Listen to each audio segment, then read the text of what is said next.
So, the top line of the report, I'm just looking at some of the manufacturing sector reporting improved domestic sales and orders rose in the quarter, the highest level since the first quarter of 2015. There are parts of this report that are quite bullish. So take me through the highlights. Yes, so, well, the overall picture from our survey is an economy that's come off the boil a little. You're right, the manufacturing sector is very much a bright spot. So both domestic and international activity had a solid quarter, and confidence remains relatively good. In contrast to that, the services sector is stuttering a little. So we're seeing activity at home in particular weakening, and we've seen that as a continuing trend since the EU referendum, where the drop in sterling has hit consumer spending, but it's also hit consumer-facing industries such as hospitality and retail, and that's bringing down the service sector, which is obviously a big part of the UK economy. Tell me this, every day we do a Brexit section pretty much every day.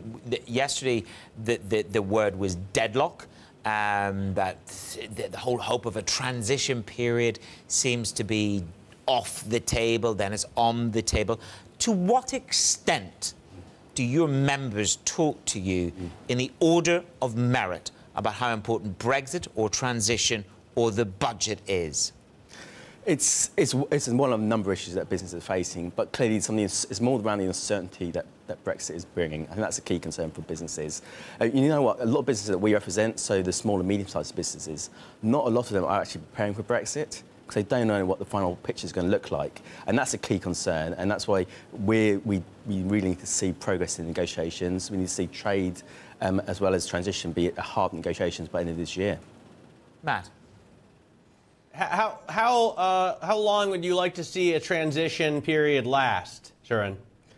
Well, our members want to see at least a 3-year period, because as I mentioned, businesses don't know what the final picture is with regards to Brexit. So for many of our businesses, of course, large corporates can plan for 5 or 6 different scenarios, but at the smaller end, businesses simply can't do that. They don't have the resources. So they need to have a clear understanding of what the competition is, because what businesses are asking us is some of those practical level questions. You know, who do I pay VAT to post-Brexit? How long does it get my goods to pass through customs post-Brexit? Am I going to have to pay more in tariffs? Those sort of practical level questions, and we're nowhere near answering those at the moment. I mean, is there a way, Suren, that you see this being undone? Is there a way that you see the status quo continuing in a post-Brexit world? It's inevitable that certain elements will change. I mean, I think the challenge from the business community, again, it is very much what is the clear path forward. A key concern for businesses at the moment, and it comes up in our survey, is around recruitment. Now, businesses for a number of years have seen recruitment difficulties across both services and manufacturing, and across both low-skilled and high-skilled jobs. It's becoming a real challenge. That's even before Brexit was on the table. So a key challenge going forward is how businesses are going to fill those roles and how the migration system is going to look like longer term. Can I ask you to what extent politicians listen to what your members say? Well, what do you feel? Do you feel that this is government who are looking after Brexit on behalf of the country? Are they listening and taking your members' issues seriously?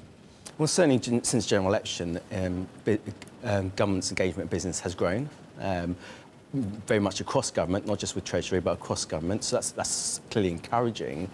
But I think a concern for businesses is that the debate is still at a very high level. We're not getting into detail some of those critical questions, those practical questions. That's what businesses want to hear about, is what are those practical answers to some of the questions they have when they're looking to plan for the future. And that's why they simply can't plan for the future at the moment. There's the prospect, when I was doing the introduction, we talked about the prospect of a rate hike from the Bank of England coming through in November.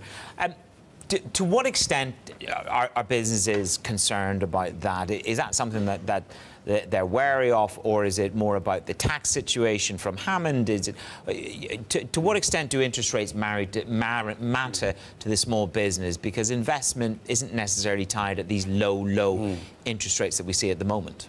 Well, I think with the interest rate situation, it's not so much the monetary cost of a rate rise.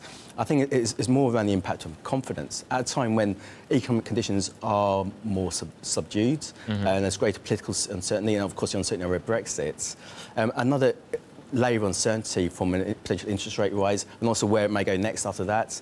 I think that could create a tipping point for business confidence.